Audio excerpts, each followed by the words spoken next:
ఈరోజు ప్రోగ్రాంలో కొంచెం మార్పు ఉన్నది. ముందు 12 గంటలకి నేను మాట్లాడతానని అనౌన్స్ చేశారు ప్యాంప్లెట్లో. అయితే 12 గంటలకి నాకు చాలా లో ఎనర్జీగా ఉంటుంది. అంచేత అలా కాదు, పొద్దున్న నేను ముందు మాట్లాడేసిన తర్వాత మిగిలిన కార్యక్రమాలు చేద్దామని చెప్పి ముందు నా మాటలతోనే మొదలుపెడుతున్నాను. అది మార్పు.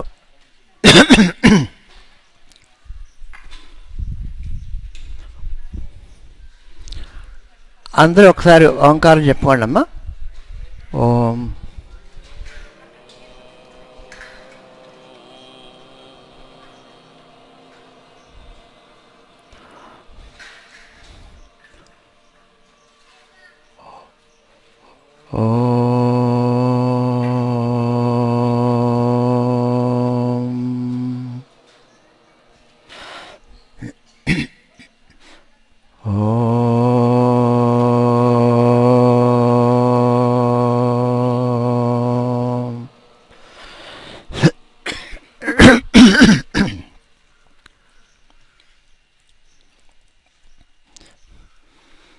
ఆత్మ బంధువులారా, స్నేహితులారా,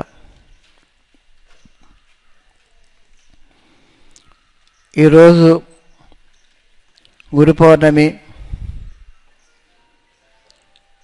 2012 జూలై 3వ తారీఖు.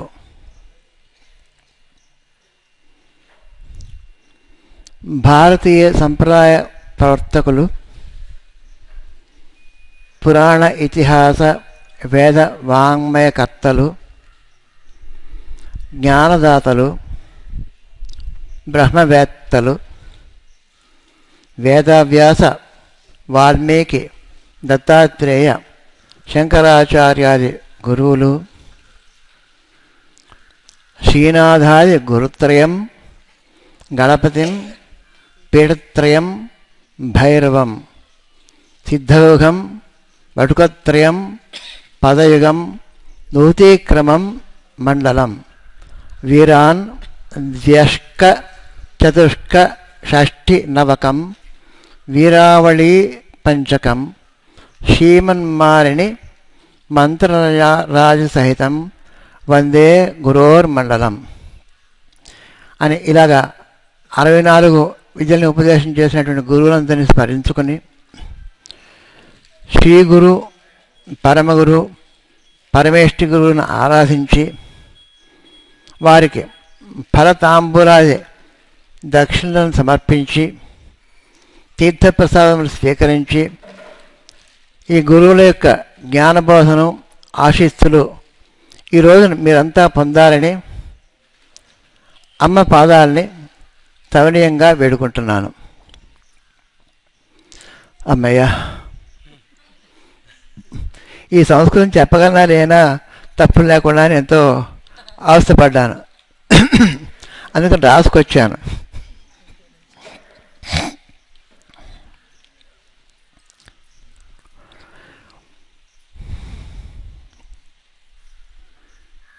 మనం గురు పౌర్ణమి ఎందుకు చేసుకుంటాము, అసలు గురువు అంటే ఎవరు అని ప్రశ్నతో మొదలుపెడితే భావనోపనిషత్తులో ఈ విధంగా చెప్తారు. శ్రీ గురు సర్వకారణభూతా శక్తి,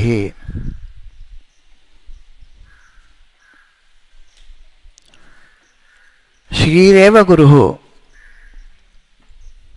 ప్రపంచాన్నంతా కని పాలిచ్చి పెంచి పోషించి చదువు నుంచి తనలో లయం చేసుకున్నటువంటి ఆదిపరాశక్తి శ్రీ.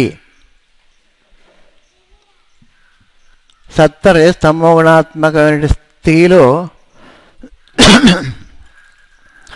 ఆ తమోగుణం లోపించినప్పుడు స్త్రీ అవుతుంది, అది స్త్రీ. శం అంటే శుభము, అంటే శ్రీ అన్నారు. అది మహాలక్ష్మికి సంకేతం. భగవంతుడికి ఐశ్వర్యాన్ని శ్రీ అంటారు. అంటే శ్రీ అంటే సిరి. ఈ సిరి పౌర్ణమి ఎప్పుడు రావాలి? ఆషాఢ పౌర్ణమి నాడు రావాలా, లేదా సిరి పౌర్ణమి నాడు రావాలా? సిరి అంటే అమ్మవారు కదా. అమ్మవారి మనం దుర్గగా నవరాత్రుల్లో, శరన్నవరాత్రుల్లో పాడ్యమి నుండి నవం వరకు నవదుర్గలుగా కొలుచుకొని విజయదశమి నాడు అమ్మవారిని ఆరాధించి ఆశ్వయుజ పౌర్ణమే సిరి పౌర్ణమి, శ్రీ పౌర్ణమి. అంటే శ్రీయే గురువు కనుక, అమ్మవారే గురువు కనుక, అమ్మ పాదాలే గురుపీఠాన్ని అలంకరించి ఉన్నాయి కనుక, అమ్మ ఆదేశంలో దేశంలోనే ఇది జరుగుతున్నది కనుక ఆమెయే గురువు. శ్రీరేవ గురువు.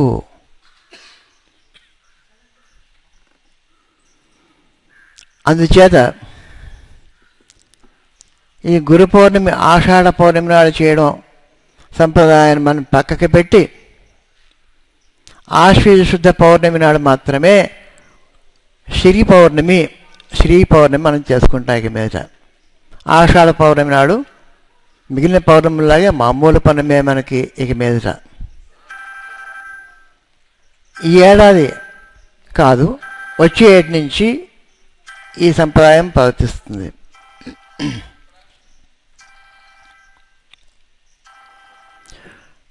సిరి అంటే భగవంతుడి యొక్క ఐశ్వర్యము. భగవంతుడు అంటే ప్రపంచంతో వ్యాపించినటువంటి వాడు.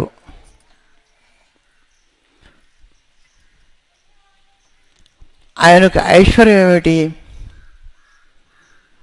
ఈ ప్రపంచం అంతటినీ ఉన్నది అని తెలుసుకునేటటువంటి చైతన్యం ఏదైతే ఉందో, ఏది ఉండబట్టి భగవంతుడికి తన యొక్క స్వస్వరూపం ఇది అని తెలియపడుతోందో, ఆ తెలివియే, ఆ ప్రాణమే, ఆ చైతన్యమే శ్రీ. ఆ ప్రాణం లేకపోతే శివుడు కూడా శవమే కదా. శివ శక్త్యాయుక్తో యది భవతి శక్తః ప్రభవితం నచేత్ ఏవం దేవో నకలు కుశలః స్పందితమపి అతస్తాం ఆరాధ్యాం హరిహర విరించాదిభిరపి ప్రణంతుం స్తోతుం వా కథం అకృత పుణ్య ప్రభవతి అని శంకర భగవత్పాదాచార్యుల వారు చెప్తారు.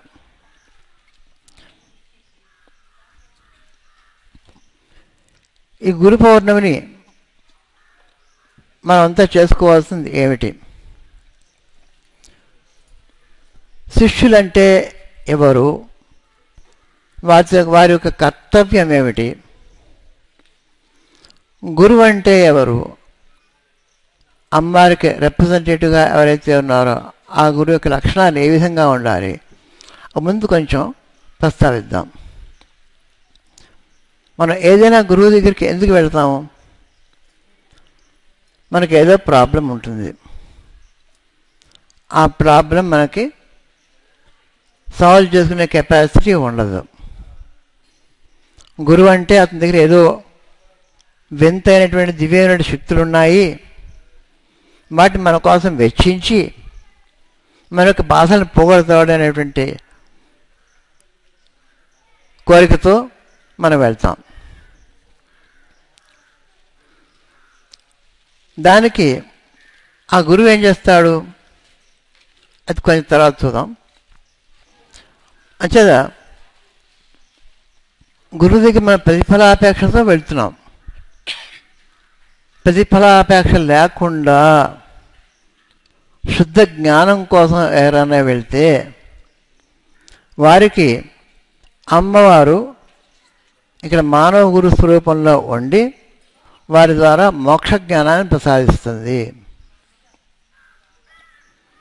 అలా కాకుండా నాకు ఇది కావాలి అది కావాలని వెళ్ళిన వారికి ఇది అది మాత్రమే ఇస్తుంది. అడగకపోతే మీకు కోరిన దానికన్నా కోరగలిగిన దానికన్నా ఎక్కువ ఇస్తుంది అమ్మ. అడిగితే మీరు కోరింది మాత్రమే మీకు దక్కుతుంది. మనకున్న ప్రాబ్లం ఏంటంటే మనకి ఏది కావాలో మనకు తెలియదు. కర్మ.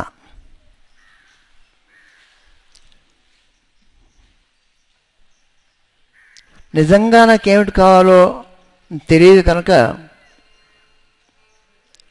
నేను అడిగేది కూడా అడగవలసింది కాకుండా ఇంకేదో అడుగుతాను నేను. అంతే మన అమ్మని కోరుకోవాల్సింది ఏమిటి అంటే, అమ్మ నేను అజ్ఞానంతో ఏదో అడుగుతున్నాను, రైట్ అయితే నాకు ఇయ్యి, అది రాంగ్ అయితే నాకు ఇవ్వకు అని మనం వేడుకోవాలి. అంచేత యథేచ్ఛసి తథాకురు, నీ ఇష్టం వచ్చినట్టు చెయ్యమ్మా, నువ్వు నా ప్రార్థన ఇది, అంగీకరిస్తేనే సంతోషమే, అంగీకరించకపోయినా సంతోషమే.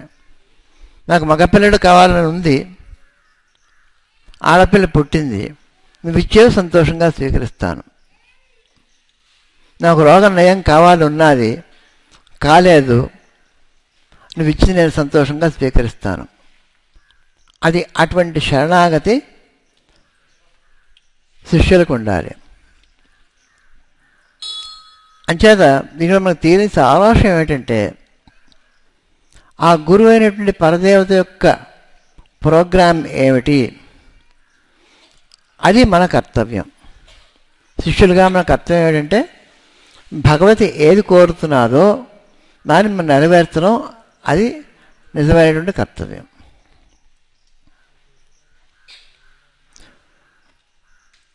అంచేత అమ్మవారి కోరికలు ఏమిటో మనం తర్వాత తెలుసుకుందాం. అవి నెరవేర్చుకోవాలి, మనం సంకల్పం చేసుకోవాలి. నేను కంకణం కట్టుకున్నాను, ఇది నేను చేసి తీరుతాను అని మనం అనుకోవాలి. నేను ఊహించింది కాదు, నువ్వు నాకు చెప్పు ఏం చేయాలో అది నేను చేస్తాను అనేటటువంటి స్థిరమైన సంకల్పంతో మనం ఉండాలి. అది శిష్యుల యొక్క కర్తవ్యం. మరి గురువు యొక్క లక్షణం ఏమిటి? గురువు అనేవాడు ఎటువంటి వాడై ఉండాలి? అందంగా ఉండాలా? అక్కర్లేదు. అందంగా ఉండాలా? అక్కర్లేదు. చనువుగా ఉంటే చాలు. అమ్మతో మనం ఎంత చనువుగా ఉండగలమో అంత చనువుతోగాను మనం గురుతో ఉండగలగాలి. ఒక స్నేహితుడు ఇంకొక స్నేహితుడితో ఏ విధంగా ఎటువంటి విషయమైనా మనసు విప్పి చెప్పుకోగలిగినటువంటి పరిస్థితి గురువుకి శిష్యుడికి మధ్య ఉండాలి. అది గురువు ప్రసాదించాలి గురువు శిష్యుడికి. నువ్వు రాకు, నా దగ్గరికి పో అంటే అది గురుస్థానం కాదు. యాక్సెసిబుల్గా ఉండాలి. నాకు ఈ టైం కాదు, నువ్వు పో అంటే అది గురుస్థానం కాదు. చనువుగా ఉండాలి, స్నేహితుడిగా ఉండాలి, సేవ తీర్చేవాడుగా ఉండాలి, మన ప్రాబ్లం సాల్వ్ చేసేవాడుగా ఉండాలి. అంతేనా? అంత మాత్రం కాదు. ఈరోజు నా కష్టం గడిస్తే అయిపోలేదు. ఈరోజు నాకు పంచపక్ష ప్రమాణాలు పెట్టి అన్నం పెట్టేస్తే సరిపోలేదు. నా జీవితాంతం కూడా పంచపక్ష ప్రమాణాలు తినడానికి కావాల్సిన విద్య ఏదైతే ఉందో ఆ విద్యను నేర్పిస్తే అది నిజమైనటువంటి గురువు యొక్క లక్షణం. గురువు అన్నవాడు చెప్పాల్సింది ఏమిటి? విద్య. ఆ విద్య భగవంతుడికి మీకు అనుసంధానకర్తగా ఉండేటువంటి శ్రీ విద్య అయి ఉండాలి. అంటే భగవంతుడి అనుగ్రహాన్ని మీరు ప్రసరింపజేసి మీరు దాగి ఉన్నటువంటి శక్తులను పైకి తీసుకొచ్చి మీరు లోక కళ్యాణానికి కర్తలుగా తన యొక్క ఇంధనముగా వాడుకునేటువంటి శక్తిని మీలో ప్రసరింపజేసి ఆడి పోసినట్టు వేసినట్టు గడ్డిపోస మనం అవ్వాలి. అటువంటి శ్రీ విద్యను మీకు ఇచ్చేటటువంటి గురువు దొరికితే అంతకన్నా భాగ్యం ఇంకోటి లేదు. గురువు అంటే విద్య చెప్పేవాడు గురువు. గురుకులము అంటే ఆ గురువు ఇంట్లో ఉండి వారికి సేవలు చేసుకుంటూ వారు చెప్పినవి నేర్చుకుని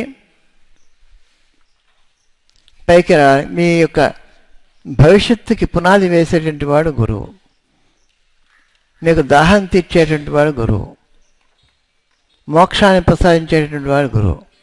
అంచేత అటువంటి లక్షణాలు ఉన్నటువంటి గురువు ఎవరైతే ఉంటారో వారి దగ్గరికి మనం, అది గురువు యొక్క లక్షణం. ఇంతవరకు గురువు అంటే ఎవరో తెలుసుకున్నాం. గురు పౌర్ణమి శ్రీ పౌర్ణమి నాడు. శ్రీ పౌర్ణమి నాడు ఎందుకన్నానంటే మొట్టమొదట అమ్మవారిని విగ్రహం మీదకి వెళ్ళినప్పుడు, శాస్త్రాక్షి అమ్మవారి విగ్రహం మీదకి వెళ్ళినప్పుడు ఆశ్వేజ శుద్ధ పౌర్ణమి. ఒకవైపుని సూర్యుడు అస్తమిస్తున్నాడు, రెండో వైపుని చంద్రుడు ఉదయిస్తున్నాడు. సాయంత్రం సంధ్యవేళ.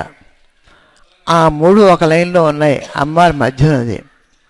సూర్య చంద్రులకి ఇలా పింగళ నాడుల మధ్యన ఉన్నటువంటి సుషుమ్నా నాడి ప్రవహించేటువంటి స్థానంలో ఆ టైంలో అమ్మవారు అక్కడ సరిగ్గా మీదకెళ్ళి అక్కడ కూర్చుంది.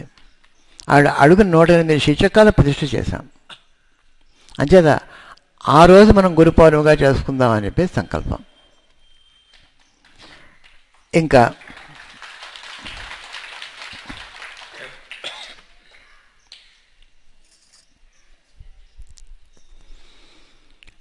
దేవీపురం గురించి, దానికి విశిష్టత గురించి కొన్ని మాటలు చెప్పుకుందాం.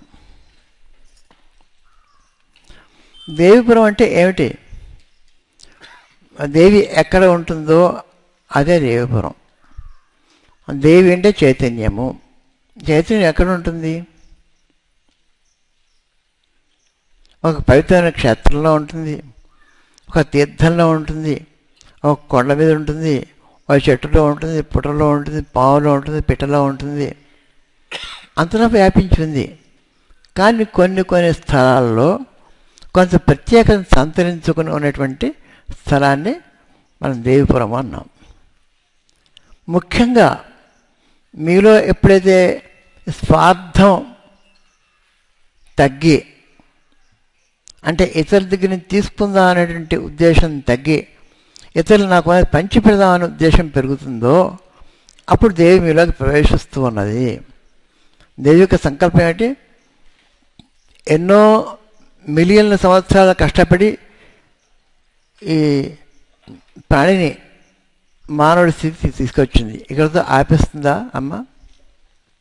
ఇదేనా పరాకాష్ఠ? ఇంకా ముందు వినూతమైన కొత్త సృష్టిని జరగవలసింది. ఇప్పుడు చూడండి, ఇప్పుడిప్పుడే మొదలుపెట్టింది ఆ ప్రాసెస్. మనం చూస్తూనే ఉన్నాం. ఒక వ్యక్తి సాధించలేనటువంటి ఒక కార్యాన్ని కొన్ని వేల మంది, కొన్ని లక్షల మంది కలిసి మెలిసి నడిచి ఒకే విధంగా ఆలోచించి ఒకే లక్ష్యంతో పనిచేయడం వల్ల సాధించగలుగుతున్నారు. సృష్టికి ప్రతిష్ఠ చేయగలిగినటువంటి విశ్వామిత్రుడి యొక్క మంత్రానికి ద్రష్ట, గాయత్రి మంత్రానికి ద్రష్ట ఎలాగయ్యాడో అప్పుడు ఫస్ట్ జెనెటిక్ ఇంజనీర్. మళ్ళీ జెనెటిక్ ఇంజనీరింగ్ మనం 25,000 సైంటిస్టులు 20 సంవత్సరాలు కలిసి కృషి చేసి ఈ హ్యూమన్ జీన్ని డీకోడ్ చేసి ఇక్కడి నుంచి సూర్యమండలం దాకా ఉండేటువంటి ప్రింట్అవుట్ అంత ఇన్ఫర్మేషన్ని వాళ్ళు కనుక్కున్నారు. ఏ ఒక్క వ్యక్తి వల్ల కానీ, ఇంతమంది వ్యక్తులు కలిసి పనిచేయడానికి కావాల్సిన కంప్యూటర్ సిస్టమ్స్ లేకపోతే, ఆ సూపర్ ఫాస్ట్ కంప్యూటర్ సిస్టమ్స్ లేకపోతే ఇది సాధ్యం అయ్యేది కాదు. అంచేత టెక్నాలజీని మనిషికి అనుసంధానం చేసి అనేక వేల కోట్ల మనుషుల్ని ఒకే మనిషిగా తీర్చిదిద్దేటువంటి ప్రయత్నం అమ్మ చేస్తూ ఉన్నది. ఇప్పుడు మా దేహమే ఒక ఎగ్జాంపుల్ చూడండి. కళ్ళున్నాయి, చెవులున్నాయి, ముక్కుంది, నోరుంది, చేతులున్నాయి. అన్ని అంగాలు ఉన్నాయి, అన్ని శక్తి క్షేత్రాలే. కళ్ళు చూస్తున్నాయి, అది చేసే పని వేరు. చెవులు వింటున్నాయి, అది చేసే పని వేరు. చేతులు పట్టుకుంటున్నాయి, అవి చేసే పని వేరు. కానీ వేటి పని అవి చేసుకుంటూ ఒకే లక్ష్యంతో పనిచేస్తూ ఉన్నాయి. ఇవి క్షేత్రాలు. ఒక క్షేత్రాన్ని ఆనుకుని కొన్ని కోట్ల అర్బుదాల జీవరాశులు పనిచేస్తూ ఉన్నాయి. ఎన్ని సిస్టమ్స్ ఉన్నాయి? స్కెలటల్ సిస్టమ్ ఉంది, న్యూరల్ సిస్టమ్ ఉంది, మస్కులర్ సిస్టమ్ ఉంది, ఈ బ్లడ్ సిస్టమ్ ఉంది, ఆక్సిజన్ సప్లై సిస్టమ్ ఉంది, డైజెస్టివ్ సిస్టమ్ ఉంది, రిప్రొడక్టివ్ సిస్టమ్ ఉంది. ఇన్ని రకాల సిస్టమ్స్ అన్నీ కూడా కలిసికట్టుగా పనిచేస్తూ ఏ ఒక్క పని చేయడం మానేసినా ఆ శరీరం అస్వస్థతకు గురవుతుంది. ఆ విధంగా అందరూ కలిసికట్టి పని చేయాలి అనేటువంటిది అది అమ్మ యొక్క విద్య, శ్రీ విద్య. శ్రీ విద్య అంటే కేవలం మనం పరశురామ కల్పంతో కూర్చుని గణపతి, శ్యామ, వారాహి, లలిత చేస్తే మాత్రం శ్రీ విద్య కాదు. నిత్య జీవితంలో ప్రతి క్షణం మనం చేసే ప్రతి పని కూడా భగవంతుడి అంకితంగా, అమ్మ యొక్క సంకల్పానికి అంకితంగా మనం చేస్తున్నప్పుడు అది నిజమైన శ్రీ విద్య. ఆ శ్రీ విద్య అంటే టెక్నాలజీని నిరసించకుండా, భౌతికాన్ని నిరసించకుండా, కేవలం నాకు స్పిరిచువాలిటీ కావాలి, మెటీరియల్స్ అక్కర్లేదని కాకుండా, నాకు మోక్షమే కావాలి, భోగం అక్కర్లేదని కాకుండా, భోగమే కావాలి, మోక్షం అక్కర్లేదని కాకుండా, నాకు భోగము కావాలి, మోక్షము కావాలి. అమ్మొక్కతే ఇస్తుంది. భోగశ్చ మోక్షశ్చ కరస్తేవ. ఇటువంటి అరుదైన శ్రీ విద్యని నేర్పించేటువంటి క్షేత్రంగా మనం దేవిపురాన్ని ఈ స్థలం నిర్మించుకున్నాం.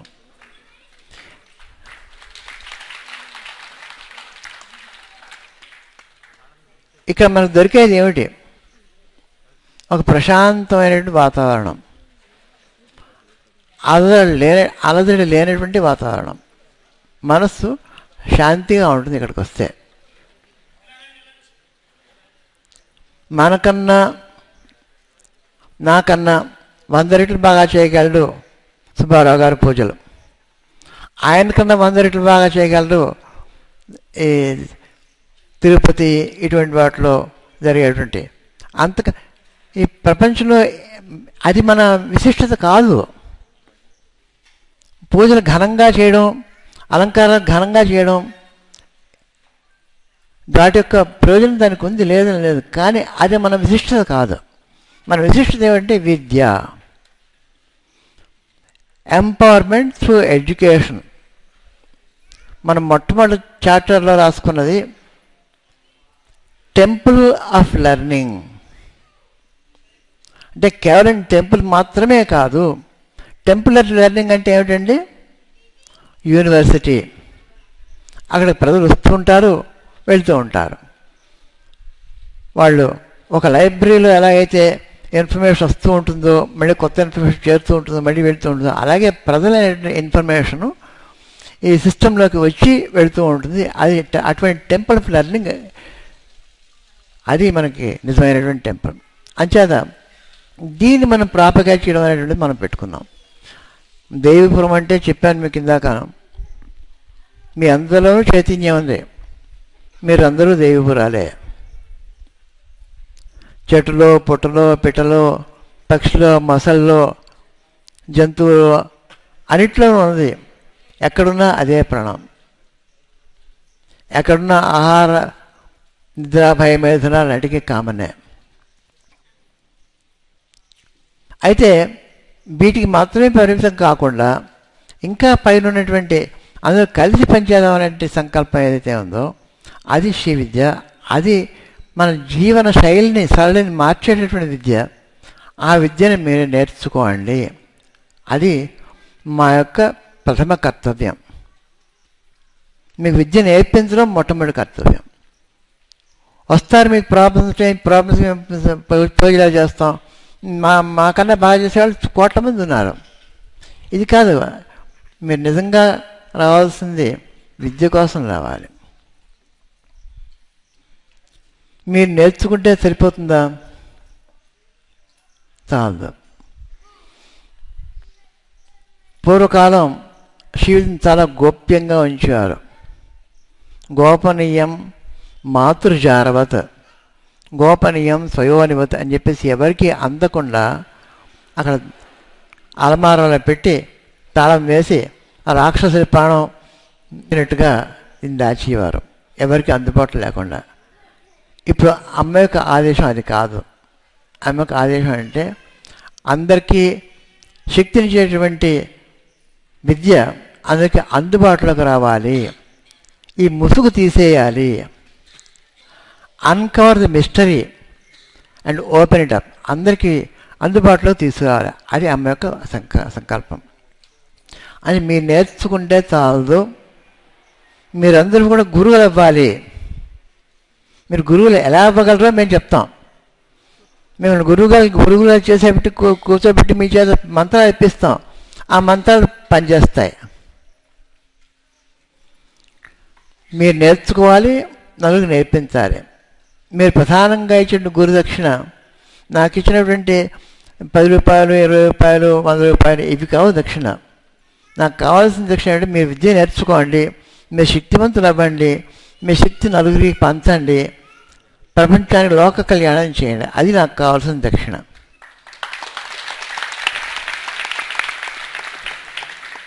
దేవిపురం అంటే ఇక్కడ ఒక విలేజ్ మాత్రమే కాదు, ప్రపంచం అంతా దేవిపురమే.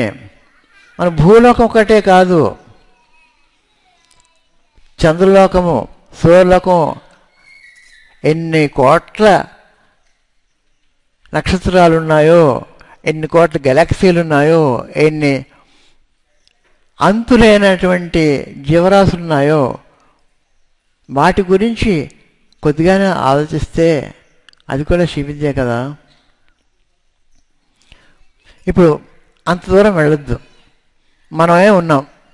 మన ప్రపంచంలో జనాభా ఎంతమంది ఉన్నారండి ప్రస్తుతం? జనాభా మనుషులు మాత్రమే ఆలోచిద్దాం. 5 మిలియన్లు అనుకుందాం, 5 బిలియన్లు. 5 బిలియన్లు అంటే 5,000 మిలియన్లు. ఇప్పుడు ఒక 10 మంది ఒకరితో వాళ్ళు కలిసి పనిచేస్తూ వాళ్ళ సంబంధ బాంధవ్యాలు కలిగి ఉండి ఒక లక్ష్యం ఉండి వాళ్ళు దానికోసం పనిచేస్తూ ఉంటే ప్రతి వాళ్ళు మిగిలిన వాళ్ళు 9 మందికి సహాయం చేస్తూ ఉంటారు. మొత్తం ఎన్ని కనెక్షన్స్ ఉన్నాయండి? 90 కనెక్షన్స్ ఉన్నాయి. 10 మంది ఉంటే, 100 మంది ఉంటే 100 × 99 అంటే n × n-1. దాని యొక్క పవర్ అది. ప్రపంచం యొక్క జనాభా అంతటినీ కూడా మార్చగలిగిన శక్తిని మనం తయారు చేయాలి అంటే దానికి ఎంతమంది కావాల్సి ఉంటుంది ఒకసారి ఊహించండి. n × n-1 n². n² ఏమో మనకి 5,000 మిలియన్లు. అంటే n ఎంత ఉండాలి? 5,000 స్క్వేర్ రూట్ ఎంత? ఇప్పుడు 4,900 అనుకుందాం. 49, 5,049కి square root 7, 70 4,900. 1 million square root ఎంత? 1000. అంచేత ఒక 70,000 మంది మనం కలిసి ఒక లక్ష్యం పెట్టుకుని ఒక దానికోసం మనం పనిచేసినట్లయితే, ఆ లక్ష్యాన్ని మనం ఛేదించగలిగినట్లయితే మన ప్రపంచం మార్చేటువంటి ఒక శక్తిని తయారు చేస్తాం. అంచేత ఈ శ్రీ విద్యని నా యొక్క లక్ష్యం ఏంటంటే 70,000 మందికి నేర్పించాలి. నాకున్న జీవితకాలం అంతా నేనంతా నేనేం చేయగలను అని కూర్చుంటే అవుతుందా? అవదు. అంటే దానికి ఏం చేయాలి? టెక్నాలజీ. ఇప్పుడు సోషల్ నెట్వర్కింగ్ అని వచ్చింది. సోషల్ నెట్వర్కింగ్ అంటే ఒకళ్ళు వాళ్ళతో మాట్లాడుకుంటూ మీరు ఏం చేస్తున్నారు, మీరు ఇవాళ ఏం బ్రేక్ఫాస్ట్ చేశారా, లంచ్ చేశారా, మీ ఇంట్లో కుక్క పిల్ల ఉన్నది, దానికి ఎన్ని పిల్లలు పుట్టే, ఆడపిల్లలన్నీ మగపిల్లలన్నీ, ఇవన్నీ తెలుసుకుంటూ ఉంటాం సరదాగా అనమాట. ఈ సరదాగా చేయడం బాగానే ఉంది, కానీ నాకు ప్రయోజనానికి కూడా మనం వినియోగించుకోవచ్చు కదా. అంటే నేను చేస్తున్నది ఏమిటంటే ఫేస్బుక్ అనే దానిలో పరశురామ కల్పసూత్రాన్ని పూర్తిగా అక్కడ నిక్షిప్తం చేస్తున్నాను. ఇప్పటికీ 750 మంది ఈ విద్యను నేర్చుకుంటున్నారు. నేను ఇక్కడ కూర్చొని చేసే ఏమంటే తయారు చేసి ఫేస్బుక్ ఎక్కించడం, వాళ్ళంతా చూసుకుంటున్నారు. వాళ్ళలో వాళ్ళ పేజీల్లో వాళ్ళు పెట్టుకుంటున్నారు. వాళ్ళ అనుయాయులు ఉన్నారు, వాళ్ళకి అనుయాయులు ఉన్నారు. అంచేత మనం జాగృతి మ్యాక్స్లో ఒక 10,000 మంది లేడీస్ ఉన్నట్టు సమాఖ్యది, దానికి అందరూ రామకృష్ణ గారు లీడ్ చేస్తున్నారు. ఆయన వీళ్ళందరికీ కూర్చోబెట్టి మీరు మార్చగలిగినటువంటి ప్రపంచాన్ని మారుద్దా అనేటువంటి సంకల్పం మీకు ఉన్నట్లయితే 10,000 మంది చాలు, 70,000 మంది కావాలని చెప్పాను. నేను చెప్పాను అందరూ ఆడవాళ్లే, మీకు 10,000 మందే ఉన్నారు, 70,000 మంది లేరు. ఏం చేస్తారు? ఒక్కళ్ళు 7-5 మంది పిల్లల్ని కనండి, అది మీ చేతిలో ఉంది కదా. లేదా మీ సంస్థలాంటి 10 సంస్థలు కలిసి పనిచేయండి, 7 సంస్థలు కలిసి పనిచేయండి. ఒకటి 10,000 చొప్పుని 7 సంస్థలు కలిపి 70,000. అంచేత అమ్మ యొక్క సంకల్పం ఏంటంటే మనందరినీ సంఘటితం చేసి ఒక నూతన శక్తిని తయారు చేసి ఆ నూతన శక్తిని సోషల్ నెట్వర్కింగ్ ద్వారా ఒక న్యూ లైఫ్, ఈ లైఫ్ మీద ఒక సూపర్ స్ట్రక్చర్ తయారు చేస్తున్నది అమ్మ. అది నాకు అవగాహన అవుతున్నది. దాని మీద మనం వర్క్ చేయాల్సింది. బెస్ట్ ఆఫ్ ఎవ్రీథింగ్ పురాణమిత్యే నసాసరం నచాపి కావ్యం నవమిత్యవద్యం సొంత పరీక్ష అనితర భజించే మూఢ పరపత్యనే బుద్ధి అంటాడు కాళిదాసు. పూర్వకాలంది ఇదే రైటు, కొత్తగా వచ్చింది ఎంత తప్పు అనకూడదు. ఏది మంచి ఏది చెడు వివక్షణ పెట్టుకుని మంచిని యాక్సెప్ట్ చేసి చెడుని రిజెక్ట్ చేయడం, అది మనం చేయవలసినటువంటి పని. అంచేత టెక్నాలజీ అంతా చెడు, వేస్ట్, మీరు కొట్టిపారేయద్దు. దానిలో మంచి ఉంది, మంచిని తీసుకుందాం, చెడుని విసర్జిద్దాం. హంస అంటే అది అర్థం. అంటే పాలను తీసుకుని నీటిని వదిలేటటువంటి వివేకం, ఆ వివేకమే హంస. మీలో ఉన్న ప్రాణం పైకి వస్తూ లోపలికి వెళుతూ మీరు చచ్చిపోతూ పుడుతూ ఈ మధ్యని ఉన్నటువంటి ఈ బతుకు అనేటువంటిది అదే హంస. అంచేత దేవిపురం ఒకటే కేవలం ఇక్కడ ఉన్నటువంటి ఒక సబ్బవరం అనకాపల్లి మధ్య ఉన్నటువంటి ఒక చిన్న కుగ్రామం, ఒక గ్రామం కూడా కాదు. పట్టుమని 50 మంది లేరు ఇక్కడ, వాళ్ళ సొంత ఇళ్ళు లేవు. ఒక హ్యామ్లెట్ కూడా కాదు. దాన్ని ప్రపంచంలో ఒక స్పాట్ కింద మనం తయారు చేసి పెట్టాం. ఇప్పటికే చాలామందికి అవగాహన వచ్చింది. కానీ నిజమైన దేవిపురం ఏంటంటే ప్రపంచంతో కూడా వ్యాపించాలి. ఇప్పుడు చూడండి, ఇలా చేసిన వాళ్ళు చాలామంది ఉన్నారు. మహనీయులు రామకృష్ణ మిషన్ వాళ్ళు చేశారు, సత్యసాయి వారు చేశారు, మరి శ్రీ రవిశంకర్ గారు చేశారు. వీళ్ళందరినీ మించిపోయి ఒక వ్యక్తి ఉన్నాడు, నిత్యానంద. 35 మిలియన్ల శిష్యులు ఉన్నారు. 35 మిలియన్లు అంటే 3.5 కోట్ల మంది శిష్యులు ఉన్నారు తనకి. అందరూ తప్పేనా? ఇప్పుడు చూడండి, గురువు గురించి నేను ఒక విషయం మీకు చెప్పాలి. గురువు కూడా మీలాంటి మనిషే. వాడు అన్నం తింటున్నాడు, వాడు చేప తింటున్నాడు, వాడు మాంసం తింటున్నాడు, వాడికి కోపతాపాలు ఉంటాయి. వాడు మీలాంటి మనిషే. అంటే మనిషికి ఉన్నటువంటి మంచి లక్షణాలు గురువులోనే, చెడు లక్షణాలు గురువులో ఉన్నాయి. శిష్యుడిగా మీరు చేయవలసింది అంటే మంచిని తీసుకోండి, చెడుని విసర్జించండి. మీరు అవసరంలో ఉండండి. వాడు ఎవరైతే మీకేమి.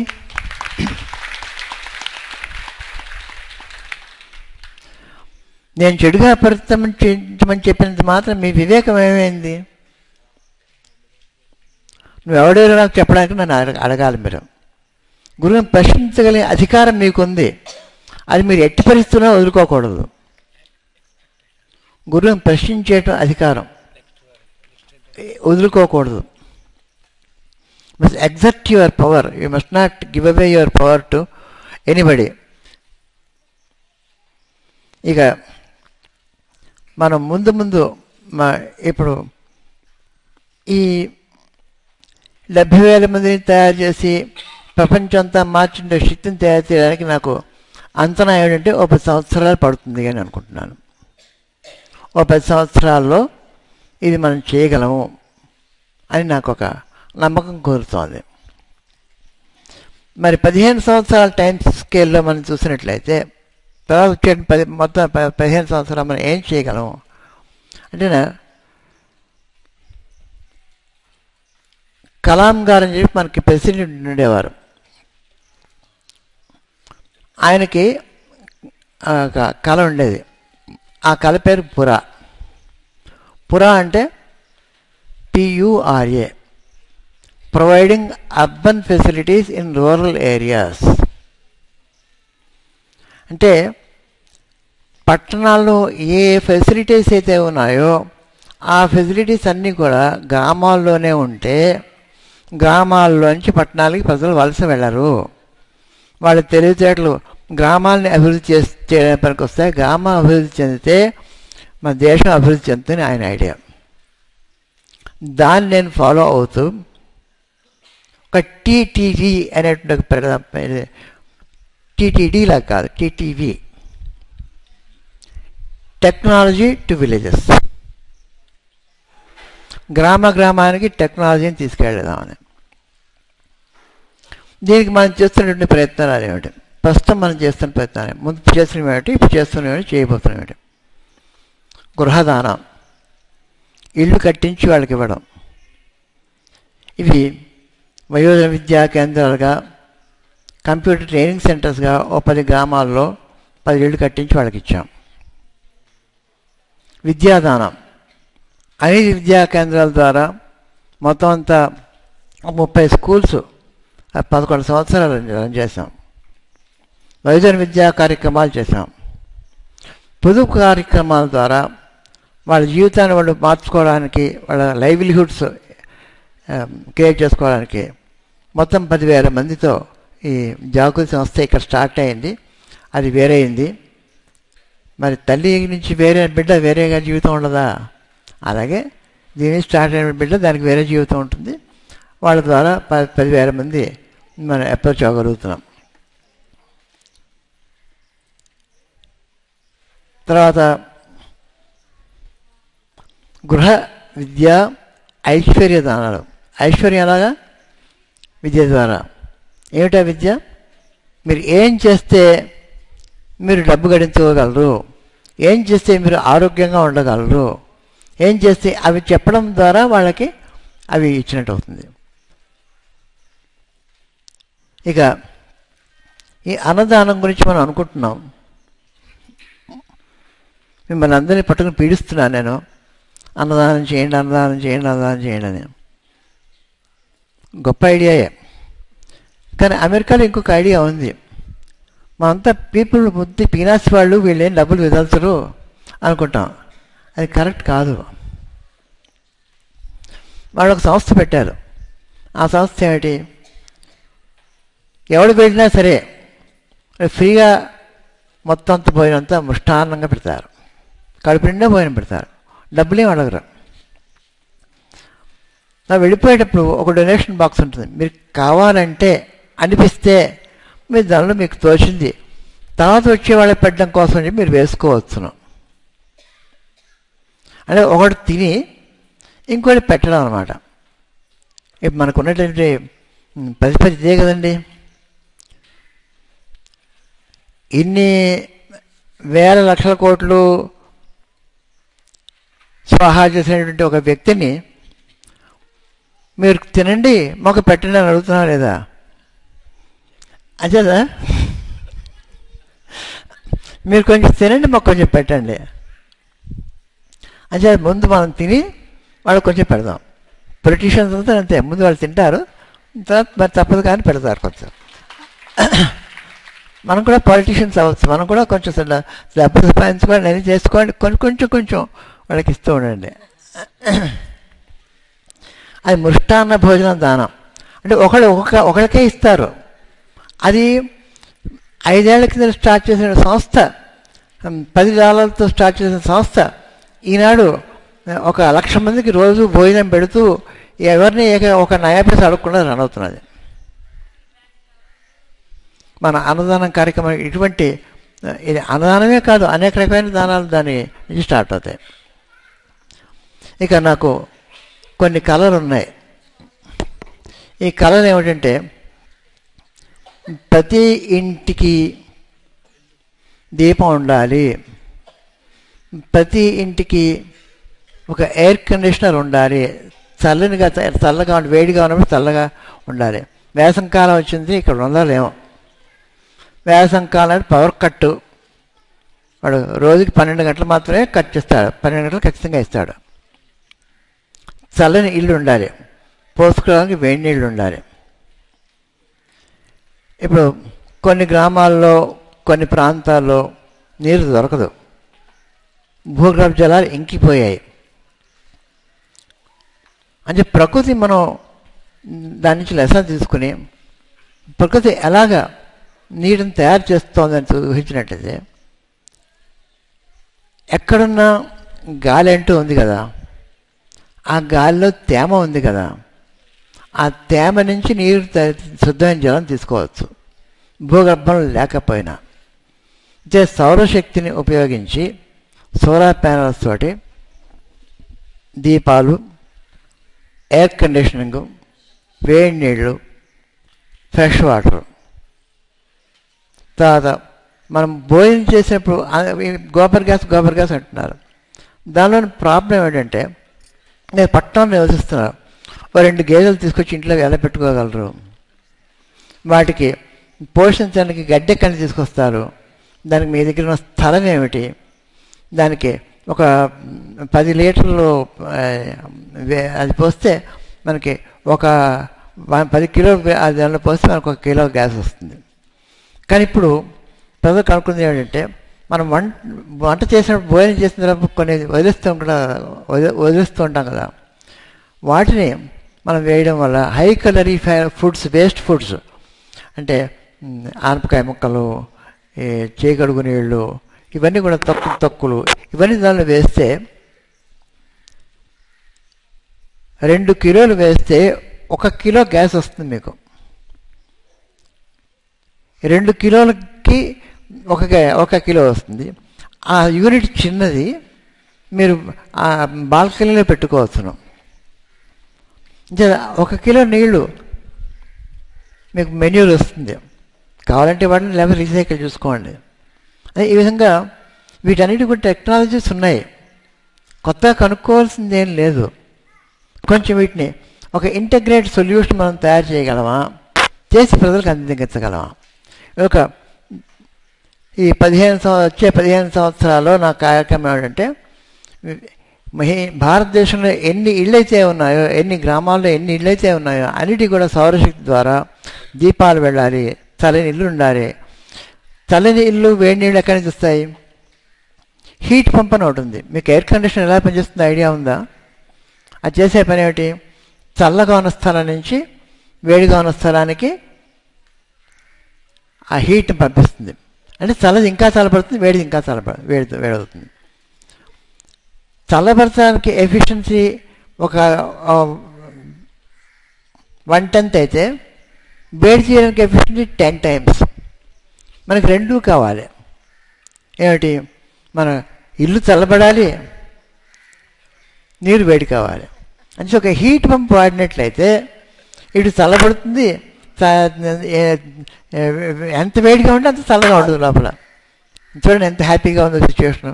పై దేశాల్లో ఈ ప్రాబ్లం అంత సుడుగా అట్రాక్ట్ అవుతుంది. ఏమంటే వాళ్ళకి పై చలిస్తూ ఉంటుంది, లోపల వేడి కావాలి. లోపల వాళ్ళు హీట్ని పంపించుకోవాలి లోపలికి. మనం ఏంటంటే హీట్ పైకి పంపించేస్తాం. పైప్ చేసి ఎక్కడికి పంపిస్తాం? గాలిలో కాదు, గాలిలోకి మళ్ళీ వేస్ట్ అయిపోతుంది. నీటిలోకి పంపిస్తాం. నీటిలో పంపిస్తే ఆ వేడి నీళ్ళు మనం పోసుకోవడానికి, చల్లగా మనం ఉండడానికి. అంతేకాదు, గ్రామాల్లోనూ ఎంతోమంది, ఎన్నో లక్షల మంది, కోట్ల మంది ఫీల్డ్స్లో వెళ్ళి పనిచేస్తున్నారు. పొద్దున్నే సాయం దాకా ఎండలో ఉంటారు. వాళ్ళకి air conditioning, personal air condition మనం చేయలేమా? ఇవన్నీ కూడా వచ్చేటువంటి 15 సంవత్సరాల్లోనూ మనం వేసుకున్నటువంటి ప్లాన్స్ అన్నమాట. అంచేత దేవీపురం అంటే ఈ స్థలం మాత్రమే కాదు, ప్రపంచం అంతా దేవీపురమే. దాన్ని మనం నేను చేయగలిగినటువంటి గురువు అమ్మ. గురువు అంటే అమ్మ కదా. అమ్మ యొక్క సంకల్పం ఏంటంటే అందరూ సుఖంగా ఉండాలి, అందరూ హ్యాపీగా ఉండాలి, అందరూ ప్రొడక్టివ్గా ఉండాలి, అందరూ చదువుకోవాలి. చదువు ఏం తెలుస్తుంది? మనకు మొబైల్ ఫోన్స్ ద్వారా మనం చదువు చెప్పొచ్చును. స్కూల్కి వెళ్ళక్కర్లేదు, కంప్యూటర్ దగ్గర కూర్చోనక్కర్లేదు, టీవీ ముందు కూర్చోనక్కర్లేదు. మీ చేతిలో ఉంది ఆయుధం, విద్య. ఆ విద్యని మన టెక్నాలజీని వాడి ప్రజలకు అందిద్దాం అనేటువంటి సంకల్పం. అదే ఈ రోజున మనం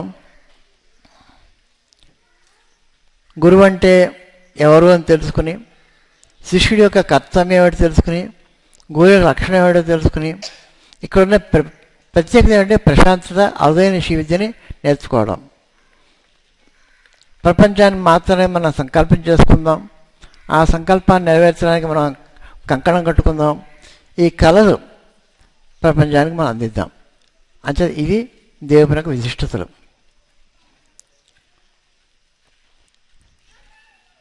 ఇప్పుడు ఇంతవరకు నేను కొన్ని చెప్పాను.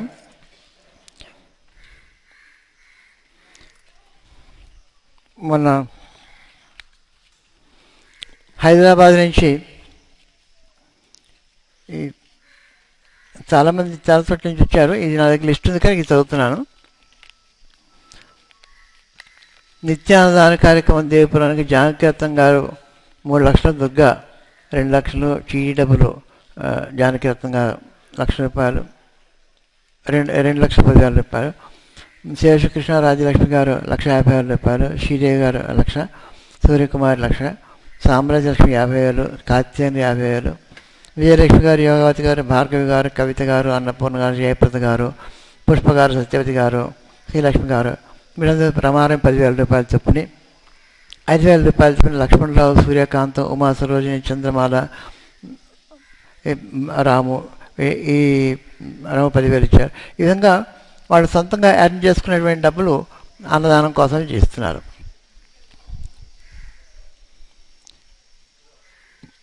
ఈ అన్నదానం గురించి ఒక చిన్న విషయం చెప్పదలుచుకున్నాను.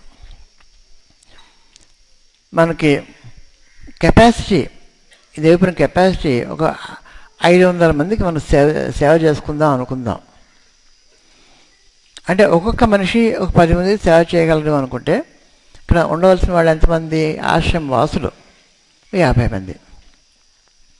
ఏమండి, 50 మంది ఆశ్రమ వాసులు ఉంటే రోజుకు ₹100 వేసుకుందాం భోజనానికి ఖర్చులు. పైవాడు కూడా వచ్చి పౌర్ణమి నాడు, అమావాస్య నాడు, చిత్రించాక ఏడాదికి 365 కాకుండా 400 రోజులు అనుకుందాం. 50 మంది రోజుకి ₹100 చొప్పుని 400 రోజులకి ₹20 లక్షల అవుతుంది అన్నదానానికి. ఇప్పుడు ఈ 13 లక్షలు కూడా ఫిక్స్డ్ డిపాజిట్లు వేసి దాని మీద ₹13,000 నెల నెల ఇస్తున్నారు వీళ్ళు. పోయిన ఏడాది మన లెక్కలు చూసినట్లయితే రమారమి ₹12 లక్షల భోజనాలకి ఖర్చు అయింది. కేవలం ఒక నవరాత్రి ఫెస్టివల్కి మాత్రమే ఒక ₹8 లక్షల అయింది. ఇంతేదా పోయిన ఏడాది మనం ₹20 లక్షల ఖర్చు పెట్టాం. నేను మనవి చేసుకున్నది ఏమిటంటే ఇది ఒకటే మార్గం కాదు. అంటే మీరు కంకణం కట్టుకుని మీరు నెక్స్ట్ మనిషికి మీరు అన్నం పెడతానని సంకల్పం చేసుకుని ప్రతి ఒక్కరును ప్రపంచంతో తింటుందండి. అంచేత మీరు ఇచ్చిన డబ్బులు మేము దుర్వినియోగం చేస్తున్నామంటే ఐడియా మీరు పెట్టుకోనక్కర్లేదు. మిగిలిన దాని నుంచి అన్నదానానికి వెళ్తుంది కానీ డబ్బు అన్నదానం నుంచి పైకి వెళ్ళడం లేదు. మీకు సవినీయంగా మనవి చేసుకుంటున్నాను. మీకు ఏమైనా డౌట్స్ ఉంటే మీరు వచ్చి లెక్కలు చూడవచ్చు. తర్వాత ఒక 2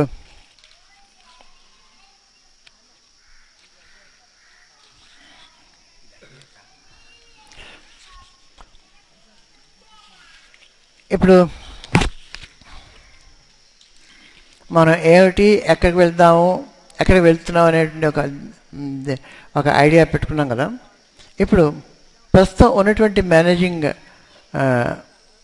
మేనేజర్స్ అని అంటున్నాను, వాళ్ళ ప్రతినిధులు. బోర్డులో అమ్మ ఉన్నారు, నేనున్నాను, ప్రకాష్ అని ఒకతున్నాడు, ప్రసన్న ఉన్నాడు, రామ్కి, డాక్టర్ రోహిరా అండ్ వెల్లింగ్, వీళ్ళు బోర్డు మెంబర్స్గా ఉన్నారు. ఎగ్జిక్యూటివ్ కమిటీ పెడుతున్నాం, దాన్ని డిసైడ్ చేసుకోవాలి. ఎగ్జిక్యూటివ్ బోర్డు మెంబర్స్ అంటే వీళ్ళందరూ కలిసి కూర్చొని ఈ విధంగా వెళ్ళాలని నిర్ణయించుకుని చేసేటువంటి సంస్థ అన్నమాట. నిన్న మీరు శీర్షికలన్నీ వేశారు, 5 వేసినట్టున్నారు, 6.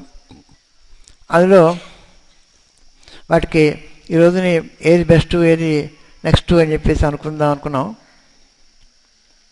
నేను ఏదో అనుకున్నాం, కానీ హైదరాబాద్ చేసినటువంటి ఆ పెద్ద గ్రూప్ అక్కడ శీర్షికం అది చాలా బాగుందని చాలామంది వ్యక్తం చేశారు. తర్వాత విఠల్ గారు వారు వేసినటువంటి శీర్షికం బాగుందని చాలామంది అన్నారు.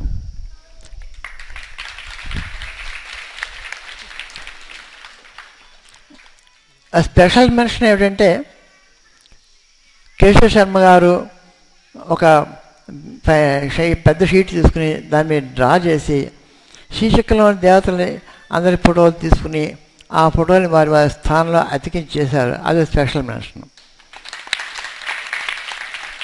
ఇక వేద పాఠశాల పిల్లలు ఒక వినూత్నమైనటువంటి శీర్షికం ఒకటే కాదు, శీర్షికం ఉండే వాతావరణం, ఒక మనిషి దేహం, అక్కడ ఉన్నటువంటి ఆజ్ఞాచక్రం దగ్గర ఆ శీర్షికం ఉంది అని చెప్పి ఇక్కడ బొట్టుగా ఆ శీర్షికాన్ని వేస్తారు.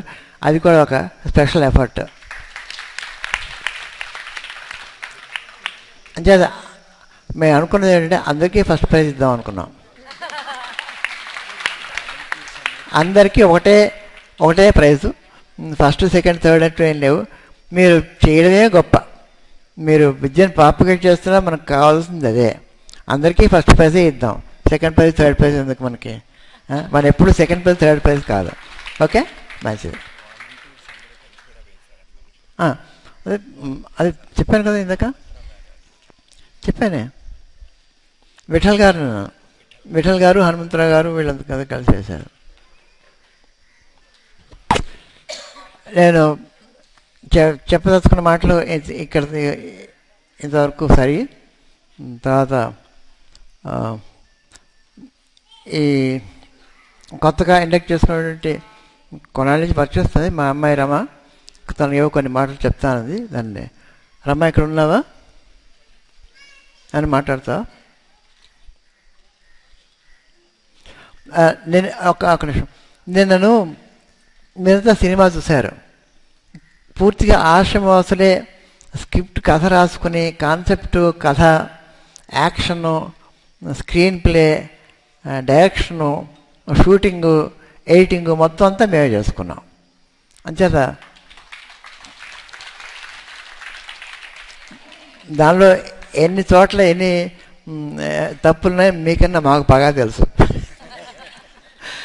అయితే మేము తప్పులు చూడదలుచుకోలేదు, ఒప్పులే చూస్తాం. అంచేత మాకు బాగానే అనిపించింది. అది మీ అందరూ కూడా అప్రిషియేట్. దీన్ని పరశురామ కల్పసూత్రం అంతా కూడా మొత్తం ఈ మధ్యన ఫేస్బుక్లో గణపతి, శ్యామ, వారాహి, లలిత, నవావరణ పూజ, వీటిని పైదేశస్థులు నేర్చుకోవడానికి ఏ విధంగా మనం వాళ్ళకి విద్యను అందజేయగలం ఆలోచించి ఒక్క మాట కూడా లేకుండా కేవలం యానిమేషన్ ద్వారా లాంగ్వేజ్ ఇండిపెండెంట్గా ఆ ఫేస్బుక్లో ఈ గణపతి యంత్ర పూజ, శ్యామ యంత్ర పూజ, వారాహి యంత్ర పూజ, లలిత, నవావరణ పూజ ఇవన్నీ చేశాం. అయితే వాళ్ళు కార్లో డ్రైవ్ చేస్తున్నప్పుడు కానీ, బీచ్ దగ్గర అంబ్రెలా దగ్గర పడుకున్నప్పుడు కానీ దాన్ని చూస్తూ వినొచ్చు, చూడవచ్చు. కార్లో డ్రైవ్ చేస్తుంటే చూడడానికి కావాలి కదా, ఆడియోలో వినొచ్చు. అక్కడితో సరిపోదు. వాళ్ళు నేర్చుకుందాము, చేద్దాము, ఇంకోటి చెప్దాము అంటే ఇంకో నెక్స్ట్ లెవెల్కి వెళ్ళాలి. నెక్స్ట్ లెవెల్కి వెళ్ళినప్పుడు ఒక ప్రాబ్లం వస్తుంది. భాషను ఇంక్లూడ్ చేయాలి. ఆ సంస్కృతంలో చెప్పడమా, తెలుగులో చెప్పడమా, హిందీలో చెప్పడమా, మలయాళం చెప్పడమా, తమిళంలో చెప్పడమా, కన్నడలో చెప్పడమా? అంచేత ఈ టెక్స్ట్లన్నీ ఇన్ని రకాలుగా మనం తయారు చేయాల్సి ఉంది. ప్రపంచం అంతా వ్యాపించడానికి చేసేప్పుడు స్పానిష్లోను, ఇటాలియన్లోను, స్వీడిష్లోను, జర్మన్లోను అనేక రకాలైన మొత్తం 120 భాషల్లోకి మనం అనువదించవలసి ఉంది. అంచేత కొంతవరకు చేయగలిగినంత వరకు ఇండియన్ లాంగ్వేజ్ అన్నిటి కూడా వీటిని బరహాలో టైప్ చేసి ఆ టెక్స్ట్ దానిలో పెట్టాను. దానిలో మంత్రభాగం ఉంటుంది, క్రియాభాగం ఉంటుంది. మంత్రభాగం ఎక్స్ప్లెనేటరీ పార్ట్. ఎక్స్ప్లెనేటరీ పార్ట్ అది ఆ పర్టికులర్ లాంగ్వేజ్లో ఉంటుంది. దాన్ని ట్రాన్స్లిటరేషన్ చేయడానికి అవ్వదు, ట్రాన్స్లేట్ చేయడానికి మాత్రమే అవుతుంది. మంత్రభాగాన్ని ట్రాన్స్లేట్ చేయడం సాధ్యం కాదు. ఐం హ్రీం శ్రీం క్లీం సంస శివ సోహం స్కప్రేమ సక్షమర్గం సంసక్షమయ్యి సౌహు ఆ గూగుల్కి ఇవ్వండి, వాడు ఏం చేస్తాడు పాపం? ఏ భాషలో మార్చగలడు? వాడు మార్చలేడు. అంటే మంత్రభాగాన్ని మాత్రమే సాధ్యం కాదు. ఎక్స్ప్లెనేటరీ పార్ట్ మాత్రం డిఫరెంట్ లాంగ్వేజ్లో మనం పెట్టగలం. మంత్రభాగాన్ని అలా ఉంచేసి దానికి మీరు ఎలాగో అవసరపడండి. కావాలంటే అది మీ లాంగ్వేజ్లోకి గూగుల్లోనే అది ఎలా ఉంటుందో చెప్పి పెట్టేస్తుంది అంతే. దానికి అర్థం కాకుండా ట్రాన్స్లిటరేషన్ కాకుండా ట్రాన్స్లిటరేషన్ చేస్తే సరిపోతుంది. ఆ విధంగా ఈ విద్యని అందరికీ అందరికి అందుబాటులో తీసుకురావడానికి ప్రయత్నిస్తున్నాం. ఇప్పుడు దీక్షిస్తా రమణ మాట్లాడుతా. ఒకసారి నేను ఇంకొక చిన్న విషయం, నేను మొదలుపెట్టే గంట అయింది. మీ అందరికీ కూడా ఎవరికైనా ఇంట్రెస్ట్ ఉంటే అందరికీ కూడా సమానంగానే చెప్తాను. ఈ గణపతి, శ్యామ, వారాహి, లలితా మంత్రాలు చెప్తాను. నేర్చుకుందామని ఉద్దేశం ఉంటే మీరు నేను చెప్పింది రిపీట్ చేయవచ్చు. నేర్చుకుందాం ఉద్దేశం లేకపోతే మీరు సైలెంట్గా ఊరుకోవచ్చు. అంచేత నేను చెప్తాను, ఒక్క మంత్రం 3 సార్లు చెప్తాను, చెప్పుకోండి. ఐం హ్రీం శ్రీం ఐం క్లీం సౌః హంస శివస్సోహం హస్ఖఫ్రేం హసక్ష మలవరయోం హసౌం సహక్ష మలవరయీం సహౌః స్వరూప నిరూపణ హేతవే స్వగురవే శ్రీ అన్నపూర్ణాంబా సహిత శ్రీ అమృతానందనాథ శ్రీ గురు శ్రీపాదుకాం పూజయామి తర్పయామి నమః. ఐం హ్రీం శ్రీం ఐం క్లీం సౌః హంస శివస్సోహం హస్ఖఫ్రేం హసక్షమలవరయోం హసౌం సహక్షమలవరయీం సహౌః స్వరూప నిరూపణ హేతవే స్వగురవే శ్రీ అన్నపూర్ణాంబా సహిత శ్రీ అమృతానందనాథ శ్రీ గురు శ్రీపాదుకాం పూజయామి తర్పయామి నమః. ఐం హ్రీం శ్రీం ఐం క్లీం సౌః హంస శివస్సోహం హస్ఖఫ్రేం హసక్షమలవరయోం హసౌం సహక్షమలవరయీం సహౌః స్వరూప నిరూపణ హేతవే స్వగురవే శ్రీ అన్నపూర్ణాంబా సహిత శ్రీ అమృతానందనాథ శ్రీ గురు శ్రీపాదుకాం పూజయామి తర్పయామి నమః. మీకు మునుపు ఎవరైనా ఏ గురువైనా ఉపదేశించుంటే ఈ అన్నపూర్ణాంబా శ్రీ అమృతానందనాథని తీసేసి మీరు మీ గురువు గారి పేరు పెట్టుకోవచ్చు. అంటే కన్ఫ్యూషన్ ఉండదు మీకు. ఓకే. తర్వాత గణపతి మంత్రం. ఓం శ్రీం హ్రీం క్లీం గ్లౌం గం గణపతయే వరవరద సర్వజనమే వశమానయ స్వాహ. ఓం శ్రీం హ్రీం క్లీం గ్లౌం గం గణపతయే వరవరద సర్వజనమే వశమానయ స్వాహ. ఓం శ్రీం హ్రీం క్లీం గ్లౌం గం గణపతయే వరవరద సర్వజనమే వశమానయ స్వాహ. శ్యామ హృదయస్థానంలో అర్చించుకోవాలి. గణపతి మనకున్నటువంటి లిక్విడిటీ ప్రాబ్లమ్స్, అంటే క్యాష్ చేతికి రాకపోవడం, ఆబ్స్టకల్స్, క్యాష్ చేతికి అందకపోవడం, సరిపోకపోవడం, సెక్యూరిటీ ప్రాబ్లం, వీటన్నిటిని సాల్వ్ చేసేయడానికి గణపతి ఉపయోగపడుతుంది. శ్యామ మనకు భగవంతుడికి ఐశ్వర్యాన్ని, సంతోషాన్ని, సుఖాన్ని, సంతానం యొక్క మంచిని, ఇవన్నీ అంటే కన్న తర్వాత పోషించి పెంచేటటువంటి శక్తి శ్యామ. అది లలిత కళా స్వరూపం, అది విద్యాస్వరూపం. అదే శ్యామ చెప్తాను. ఐం హ్రీం శ్రీం ఐం క్లీం సౌః ఓం నమో భగవతి శ్రీ మాతంగీశ్వరి సర్వజన మనోహారి సర్వముఖ రంజని క్లీం హ్రీం శ్రీం సర్వరాజవశంకరి సర్వస్త్రీ పురుష వశంకరి సర్వదుష్టమృగవశంకరి సర్వసత్వవశంకరి సర్వలోకవశంకరి సర్వమే అశమానయ స్వాహ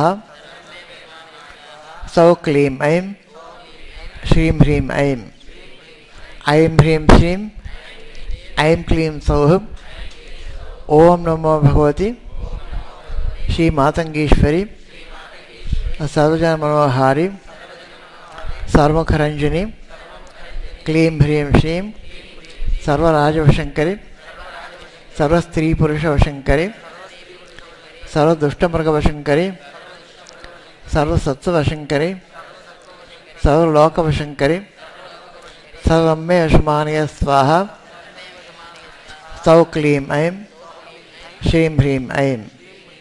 రెండుసార్లు చెప్పాను, మూడుసార్లు. ఐం హ్రీం శ్రీం ఐం క్లీం సౌః ఓం నమో భగవతి శ్రీ మాతంగీశ్వరి సర్వజన మనోహారి సర్వముఖ రంజని క్లీం హ్రీం శ్రీం సర్వరాజవశంకరి సర్వస్త్రీ పురుష వశంకరి సర్వదుష్టమృగవశంకరి సర్వసత్వవశంకరి సర్వలోకవశంకరి సర్వమే అశమానయ స్వాహ సౌ క్లీం ఐం శ్రీం హ్రీం ఐం. మనం అనేక రోగాల చేత బాధపడుతూ ఉంటాం.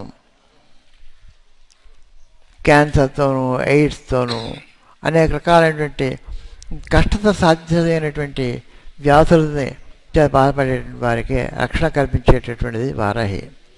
ఆమెను ఆజ్ఞాచక్రంగా ఉపాసన చేయాలి. ఆమె ఆజ్ఞ అంటే కమాండ్ అన్నమాట. ఆజ్ఞాపిస్తున్నాను, నువ్వు చేసి తీరాల్సిందే. అప్రతిహితమైన ఆజ్ఞ, ఆజ్ఞ తిరుగులేనటువంటి ఆజ్ఞ, అటువంటిది వారాహి. అజ్ఞ అంటే తెలియంది, ఆజ్ఞ అంటే పూర్తిగా తెలిసినటువంటిది. మన యొక్క తెలియంతనాన్ని పూర్తిగా తెలిసిన స్థలాన్ని తీసుకెళ్ళేటువంటి శక్తి ఆజ్ఞ. కాలాన్ని నియంత్రించేటువంటి శక్తి వారాహి. ఆ వారాహి ఆజ్ఞాచక్రంలో ఉంటుంది. వరాహము అంటే కాలము అని అర్థం. శ్వేతవరాహ కల్పే వైవస్వ మన్వంతరే కలియుగే ప్రథమపాదే. శ్వేతవరాహం అనేటువంటిది కాలం యొక్క యూనిట్ యొక్క పేరు. ఈ కాలానికి వారాహి ఉపాస్య దేవత. ఐం గ్లౌం ఐం నమో భగవతి వార్తాళి వార్తాళి వారాహి వారాహి వరాహముఖి వరాహముఖి అంధే అంధిని నమః రుంధే రుంధిని నమః జంభే జంభిని నమః మోహే మోహిని నమః స్తంభే స్తంభిని నమః సర్వదుష్టప్రదుష్టానాం సర్వేషాం సర్వవాక్చిత్త చక్షుర్ముఖ గతి జిహ్వా స్తంభనం కురుకురు శీఘ్రం వశ్యం ఐం గ్లౌం టహ టహ టహ టహ హుం అస్త్రాయ భట. ఐం గ్లౌం ఐం నమో భగవతి వార్తాళి వార్తాళి వారాహి వారాహి వరాహముఖి వరాహముఖి అంధే అంధిని నమః రుంధే రుంధిని నమః जंभे जंभे नमः मोहे मोहे नमः स्तंभे स्तंभे नमः सर्वदुष्टप्रदुष्टानां सर्वेषां सर्ववाक्चित्त चक्षुर्मुख गतिजिह्वा स्तंभनं कुरु कुरु शीघ्रं वश्यं ऐं ग्लौं ठः ठः ठः ठः हुम अस्त्राय फट ऐं ग्लौं ऐं नमो भगवते वार्ताळि वार्ताळि वाराहि वाराहि वराहमुखि वराहमुखि अंधे अंधिनि नमः रुंधे रुंधिनि नमः जंभे जंभे नमः मोहे मोहे नमः स्तंभे स्तंभे नमः सर्वदुष्टप्रदुष्टानां सर्वेषां सर्ववाक्चित्त चक्षुर्मुख गतिजिह्वा स्तंभनं कुरु कुरु शीघ्रं वश्यं ऐं ग्लौं ठः ठः ठः ठः हुम अस्त्राय फट ఈ 4 చాలు రమా మాట్లాడదా బీ బ్రీఫ్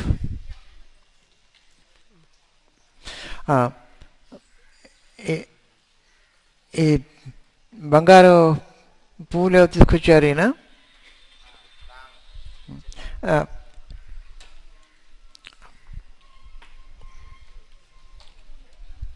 ఇక్కడ శ్రీచక్రం మేరు దీనిలో పెట్టి మోడల్స్ తయారు తీసుకొచ్చారు చెన్నారావు గారు. ఆయన బెజవాడలో ఉంటారు.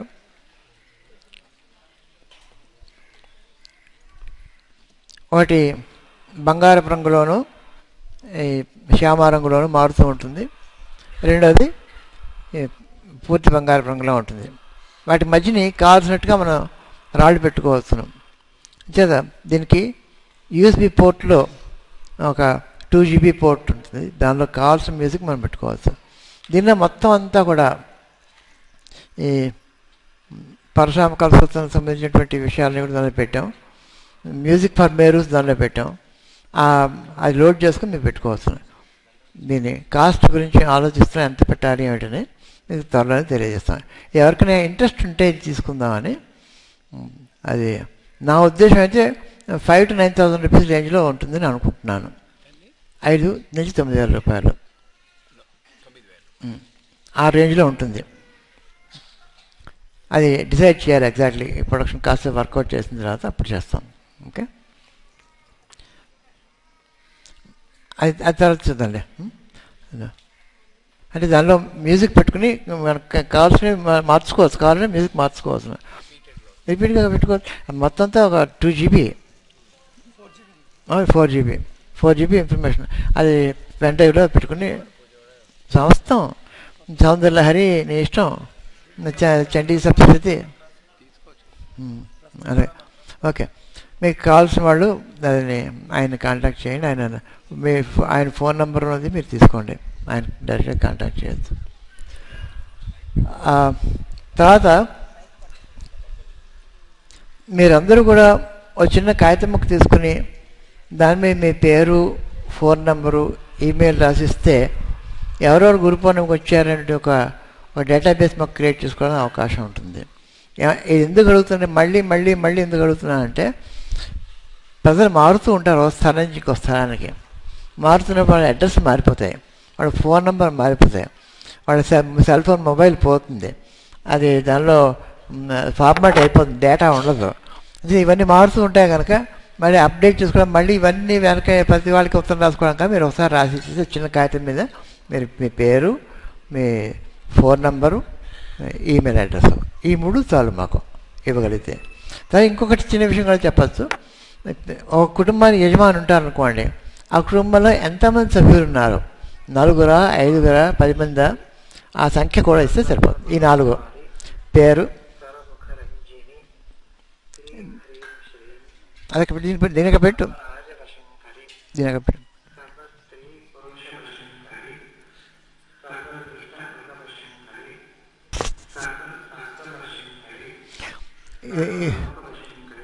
దీన్ని ఆఫ్ చేయి. అయ్యి భార్గవ, దీన్ని ఆఫ్ చేయండి. దీన్ని ఆఫ్ చేయి. రికార్డింగ్ రికార్డింగ్ ఆఫ్ చేయి ముందు క్యాంప్టేషియాలో. రికార్డింగ్ ఆఫ్ చేసేయి.